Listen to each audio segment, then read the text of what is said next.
2014లో ప్రాంతీయ పార్టీలదే హవా. నేషనల్ మీడియాతో చంద్రబాబు.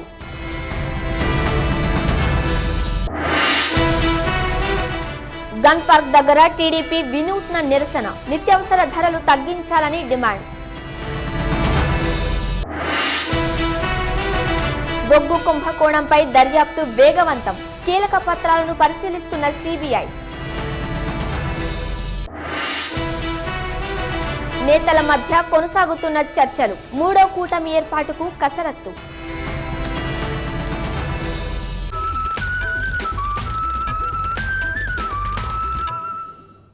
అసెంబ్లీ రేపటికి వాయిదా పడింది. ఈ ఉదయం అసెంబ్లీ ప్రారంభమైన వెంటనే టీఆర్ఎస్, బీజేపీ, సిపిఐ సభలో తీర్మానాలు ప్రవేశపెట్టాయి. 3 పార్టీలు ప్లకార్డులతో స్పీకర్ పోడియం వద్దకు దూసుకు వెళ్లాయి. దీంతో సభలో గందరగోళం నెలకొంది. సభ్యులు ఎంతకీ వెనక్కి తగ్గకపోవడంతో సభను అరగంట పాటు స్పీకర్ వాయిదా వేశారు. 2 సార్లు వాయిదా అనంతరం కూడా సభలో గందరగోళం నెలకొనడంతో సభ రేపటికి వాయిదా పడింది. ప్రయత్నం చేశారు. అందరూ కూడా మీ నాయకుడితో కూడా మాట్లాడారు.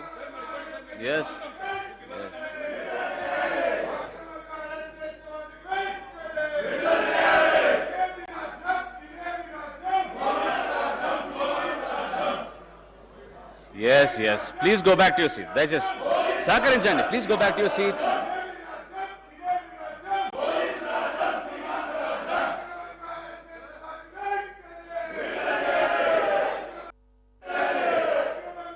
Yes. Dayachesi sahakarinchandi. Please cooperate. Yes. Please go back. కూర్చోండి. దయచేసి కూర్చోండి. మీ స్థానాలకు మీరు వెళ్ళి కూర్చోండి. ఎట్లా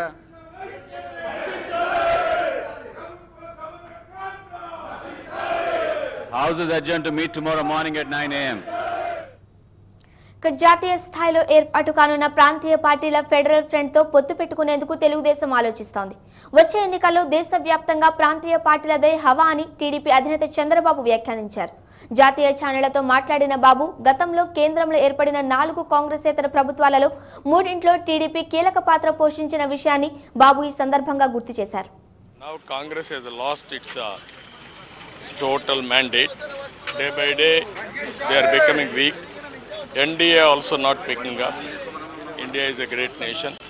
There is a responsibility for all political parties, especially regional parties. Regional parties are very strong. I am confident all regional parties put together, they are going to form third front, which is the alternative for NDA and UP. Last time also, if you go through 4 non-Congress governments, 3 were initiated by Telugu Desam Party, and also we were responsible. That is how we played a very crucial role at national level. Again we will play a very crucial role at national level. ఇక పెరిగిన నిత్యావసరాల ధరలకు నిరసనగా TDP వినూత్న ఆందోళన చేపట్టింది. Gun park దగ్గర కట్టెల పొయ్యిపై వంటవార్పు చేశారు మహిళా నేతలు. ప్రచారం కోసం లక్షలు ఖర్చు చేస్తున్న ప్రభుత్వం నిత్యావసర ధరలు తగ్గించడంలో ఘోరంగా విఫలమైందని విమర్శించారు టీడీపీ మహిళా నేతలు.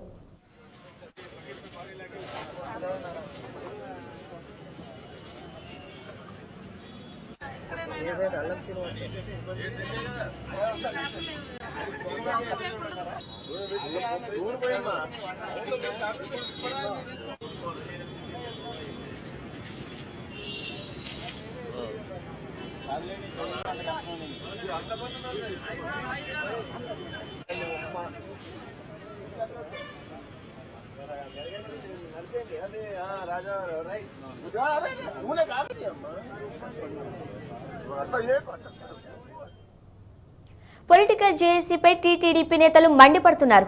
తెలంగాణ ఉద్యమంలో తాము పాల్గొంటున్నా దూరంగా ఉంచుతున్నారంటూ విమర్శిస్తున్నారు. జేఏసీ అందరినీ కలుపుకోకుండా కేసీఆర్ తొత్తులుగా పనిచేస్తోందని టీటీడీపీ నేతలు విమర్శిస్తున్నారు. చలో అసెంబ్లీతో తెలంగాణ కోసం చిత్తశుద్ధితో పనిచేస్తున్నదెవరో తేలుతుందంటున్నారు టీడీపీ తెలంగాణ నేతలు.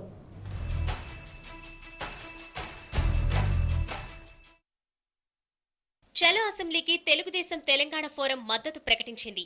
పొలిటికల్ జేఏసీ ఆహ్వానం పంపకపోయినా టీటీడీపీ మాత్రం ఈ కార్యక్రమానికి పూర్తిస్థాయి మద్దతు తెలిపింది. చలో అసెంబ్లీపై చర్చించేందుకు సమావేశమైన టీటీడీపీ నేతలు జేఏసీ ఉద్యమానికి మద్దతు తెలపాలనే నిర్ణయించారు. చలో అసెంబ్లీ కార్యక్రమంలో పాల్గొనడమే కాదు, దీని ద్వారానే పొలిటికల్ జేఏసీ టీఆర్ఎస్ అసలు రంగు ప్రజల్లో ఎండగడతామని టీటీడీపీ నాయకులు అంటున్నారు. జేఏసీని టీఆర్ఎస్ అనుబంధ సంస్థల కోదండరాం దిగజార్చారని, కోదండరాం కేసీఆర్ కు తొత్తులా మారిపోయారని టీటీడీపీ నేతలు తీవ్రంగా విమర్శిస్తున్నారు. రాజకీయ స్వార్థంతో వ్యవహరిస్తున్న కేసీఆర్ కోసం జేఏసీ నేతలు మూర్ఖత్వంగా వ్యవహరించొద్దని హితవు చెప్తున్నారు. గతంలో అన్ని ప్రోగ్రాంలకు మీ ఇన్వాల్వ్మెంట్ అయ్యాం.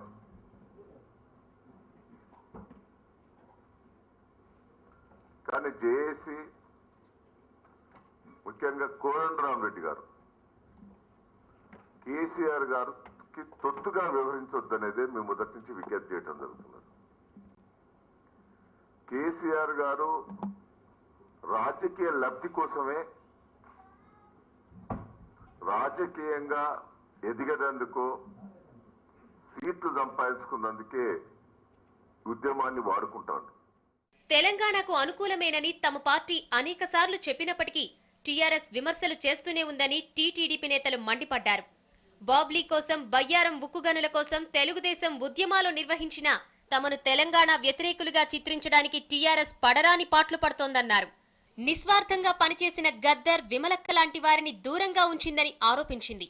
ఇతర పార్టీల వారిని తీసుకొచ్చి టికెట్లిస్తామనడం తెలంగాణ వాదాన్ని అవమానించడం కాదా? ఉద్యమాన్ని నమ్ముకున్న వారిని మోసం చేయడం కాదా అని మోత్కుపల్లి ప్రశ్నించారు.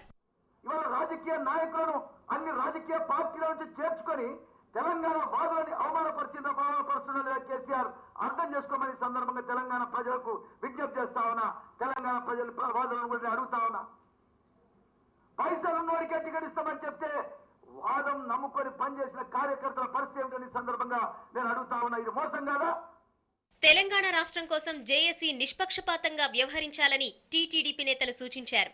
అన్ని పార్టీలను సమానంగా చూడాల్సిన జేఏసీ టీఆర్ఎస్ కు తొత్తులా పనిచేస్తూ టీడీపీని దూరం పెట్టడం సరికాదని అన్నారు.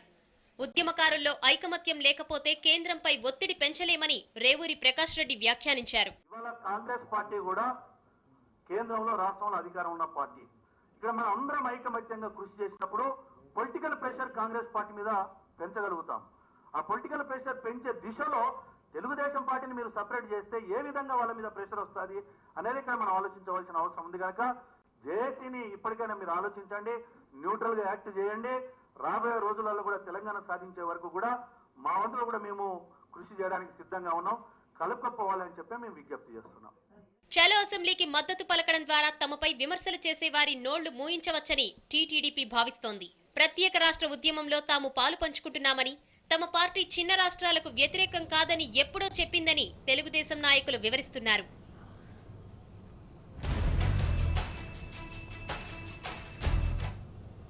బ్లాక్ మనీకి రాజకీయ రంగు రుద్దితే వైట్ మనీ అవుతోంది. రాజకీయ పార్టీల డొనేషన్లకు సర్కార్ ఇచ్చిన పన్ను మినహాయింపు దుర్వినియోగం అవుతోంది. సిటీ సందుల్లో వెలిసే కొన్ని రాజకీయ పార్టీలు చందాల లిస్టుతో దందాలు చేస్తున్నాయి. విరాళాల పేరుతో కొందరు బడాబాబులు బ్లాక్ మనీని చట్టం కళ్ల ముందే సింగిల్ రిసిప్ట్తో వైట్ మనీగా మార్చేస్తున్నాయి.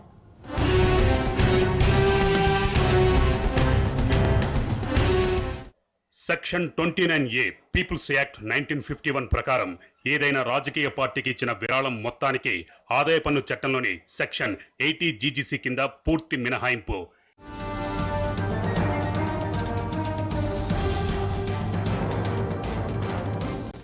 ఇన్కమ్ ట్యాక్స్ యాక్ట్లోని ఈ సెక్షన్ బ్లాక్ మనీని వైట్ చేసేందుకు రాజమార్గం అవుతోంది.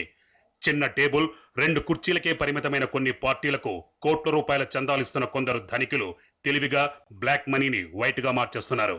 లక్షల రూపాయల కమిషన్లు ఇచ్చి కోట్ల రూపాయలకు రిసిప్టులు తీసుకుంటూ చట్టం కళ్ళెదుటే బ్లాక్ మనీని వైట్ చేస్తున్నారు.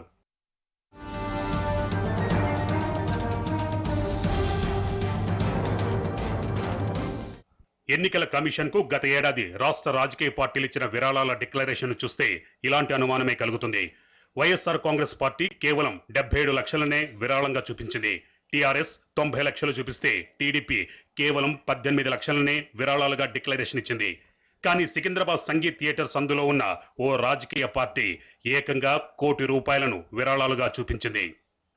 జెండాలు కూడా కుట్టించకుండా, 4 కార్యకర్తలు కూడా లేకుండా 2009 ఎన్నికలకు ముందు కేవలం 35 మాత్రమే ఉన్న ఈ చిన్న పార్టీలు ఇప్పుడు ఏకంగా 70కి పెరిగాయి. ప్రజల్లో కనిపించని, ఎన్నికల్లో పోటీ చేయని ఈ పార్టీలు ఏం చేస్తున్నాయన్నదే ఇప్పుడు అనుమానించాల్సిన ప్రశ్న. అయితే బ్లాక్ మనీని వైట్ గా మార్చడానికే కొన్ని రాజకీయ పార్టీలు వెలిశాయని చెబుతున్నారు కొందరు సీనియర్ పొలిటీషియన్స్. ఇన్కమ్ ట్యాక్స్ ను తప్పించుకోవడానికి ఇలాంటి గల్లీ పార్టీలను ప్రోత్సహిస్తున్నారని ఆరోపిస్తున్నారు. ఒక పొలిటికల్ పార్టీని ఎస్టాబ్లిష్ చేసి దానివల్ల ఆర్థికపరమైన లేకుంటే ఇంకా ఇతరపరమైన లబ్ధి చేకూరడానికి ఎక్కువ పార్టీలు రావడం అనేది జరుగుతున్నది. కానీ అంతిమంగా నిలబడేటి ప్రజల సమస్యల మీద స్పందించేటివి ఉన్నాయి. అయితే మీరు అన్నట్టు ఏంటంటే ఈ యొక్క విరాళాలకు సంబంధించి మాత్రము సరే ఎవరికి ఎన్ని వస్తున్నాయా అనేది ఆ లెక్కలు మాకు తెలుసు అనేది కాదు, కానీ ఒక స్పష్టత మాత్రం ఉండవలసిన అవసరం ఉన్నది. ఏ రాజకీయ పార్టీ అయినా మళ్ళా ప్రజలకు జవాబుదారీ. 5 లక్షల నగదు తీసుకుని కొన్ని రాజకీయ పార్టీలు ₹1 కోటి తీసుకున్నట్టు రిసిప్టులు జారీ చేస్తున్నాయి. ఈ రిసిప్టులో మిగిలిన 95 లక్షల రూపాయలు విరాళాలు ఇచ్చిన వ్యక్తికి నిమిషాల్లో వైట్ మనీగా మారిపోతుంది. ఇలాంటి సింగిల్ కుర్చీ పార్టీలు రాష్ట్రంలో ఎప్పటి నుంచో పనిచేస్తున్నాయంటున్నారు మరికొందరు రాజకీయవేత్తలు. ₹1 కోటి మనం విరాళం ఇచ్చినట్టుగా చూపించి వాస్తవానికి వాళ్ళకి ఇచ్చేది 5 లక్షలు 10 లక్షలు ఇస్తారు. ఈ ₹1 కోటి బ్లాక్ మనీ వైట్ అయిపోతుంది నల్లధనం ఉన్న వాళ్ళకి. ఆ సంస్థలో లేదా అలా పుట్టుకొచ్చిన పుట్టగొడుగు లాంటి పార్టీలో ఆ ₹1 కోటి వాళ్ళు ఖర్చు పెట్టినట్టుగా చూపిస్తారు. వాళ్ళకి ఇచ్చిన 10 లక్షలు వాళ్ళు తీసుకుంటారు. విరాళాలు, చందాలు, ఆస్తులు, ఆదాయాలు, రాజకీయ పార్టీల లెక్కలన్నీ కేంద్ర ఎన్నికల కమిషన్ చూస్తుంది. పార్టీల రిజిస్ట్రేషన్ కూడా ఢిల్లీలోనే జరుగుతుంది. దీంతో స్థానిక ఎన్నికల అధికారికి సింగిల్ కుర్చీ పార్టీలపై అవగాహన చాలా తక్కువ అంటున్నారు మన రాష్ట్ర ఎన్నికల ప్రధానాధికారి. బ్లాక్ మనీని వైట్ గా మారుస్తున్న పొలిటికల్ పార్టీల వ్యవహారాలు తమ దృష్టికి వస్తే చర్యలు తీసుకుంటామని చెబుతున్నారు. మా దృష్టికి వస్తే ఎలక్షన్ కమిషన్ వాళ్ళకి కూడా రాస్తాము. కొంతవరకు చీఫ్ ఎలక్టరల్ ఆఫీసర్స్కి కూడా పవర్స్ ఇస్తే, అధికారం ఇస్తే వాళ్ళు ఆడిట్ రిపోర్ట్ చూడడం కానీ లేకపోతే చందాలు ఎక్కడి నుంచి వసూలు చేస్తున్నారు కానీ దాని వివరాలు చూడగలుగుతున్నాము. స్విస్ బ్యాంకుల్లోనే, దొంగ బాబాల ఆశ్రమాల్లోనే బ్లాక్ మనీ దాచుకునే పని లేకుండా చందాల రిసిప్టులతో దందాలు చేసేందుకు సందుల్లో వెలిసిన సింగిల్ కుర్చీ పార్టీలపై ప్రభుత్వం దృష్టి సారించాల్సి ఉంది.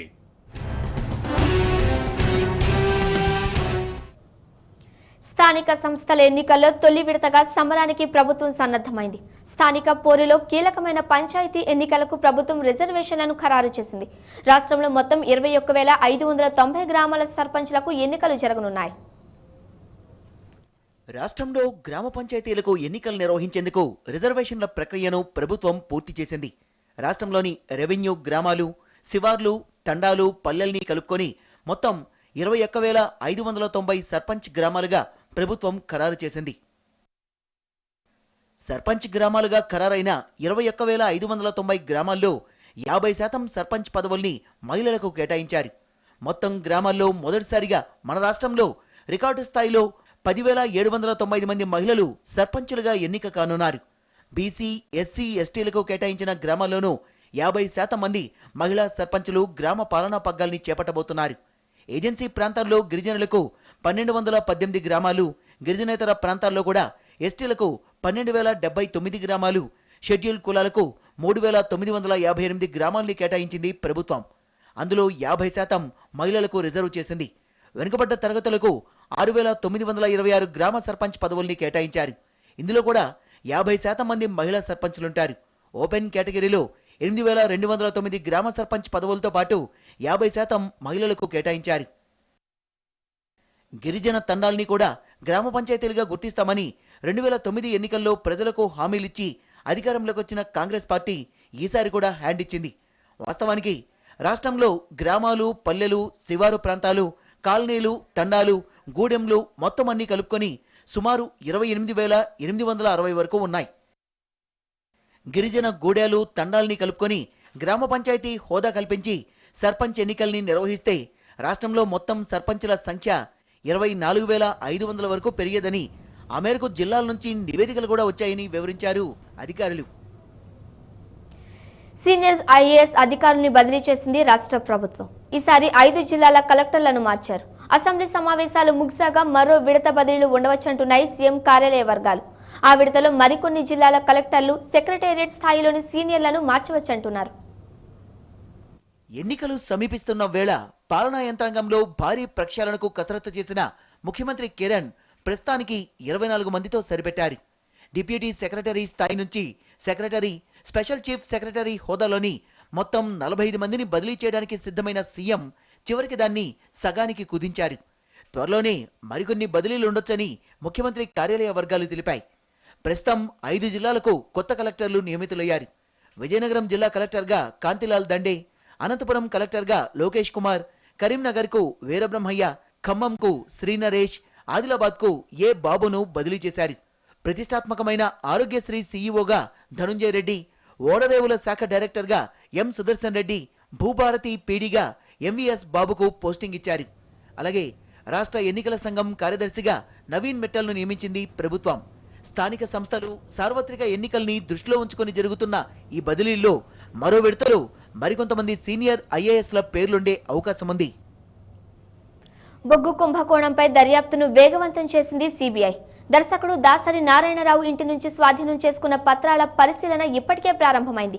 తాను నిర్దోషినని దాసరి వివరణ ఇచ్చుకుంటున్నా అసలు సినిమా మీడియాలతో సంబంధం లేని జిందాల్ కంపెనీతో ఆయన అనుబంధంపై ఆరా తీస్తోంది సిబిఐ. బొగ్గు కుంభకోణంలో ప్రతి అంశాన్ని నిశితంగా చూస్తున్న సిబిఐ దాసరి నారాయణరావు ఇంటి నుంచి స్వాధీనం చేసుకున్న పత్రాల పరిశీలన మొదలుపెట్టింది. వాటి ఆధారంగా కేసులో కొత్త కోణాల్ని వెలికితీసే పనిలో ఉన్నారు సిబిఐ అధికారులు. ప్రత్యేకించి జిందాల్ దాసరి బంధంపై దృష్టి సారించారు. జిందాల్ కంపెనీకి అసలు సినిమా మీడియాతో సంబంధం లేదు. అలాంటిది ఆ కంపెనీ వచ్చి దాసరికి చెందిన సౌభాగ్య మీడియాలో పెట్టుబడులు ఎందుకు పెట్టిందన్న విషయమై ఆరాధిస్తున్నారు. పైగా నష్టాల్లో ఉన్న కంపెనీ షేర్ను మార్కెట్ కంటే అత్యధిక ప్రీమియం చెల్లించి ఎందుకు కొన్నారన్న కోణంలో దర్యాప్తు చేస్తోంది సిబిఐ. దీనికి సంబంధించి ఇప్పటికే రిజిస్ట్రార్ ఆఫ్ కంపెనీస్ నుంచి కూడా సమాచారం సేకరించింది. దాసరి నారాయణరావు మంత్రిగా ఉన్నప్పుడే జిందాల్కు బొగ్గు బ్లాకులు కేటాయించడం, అదే సమయంలో సౌభాగ్య మీడియాలోకి 2,25,00,000 రావడం వంటి విషయాలన్నింటినీ పరిగణనలోకి తీసుకున్న సిబిఐ అధికారులు రెండు కంపెనీల బంధంపై నిశితంగా దర్యాప్తు చేస్తున్నారు.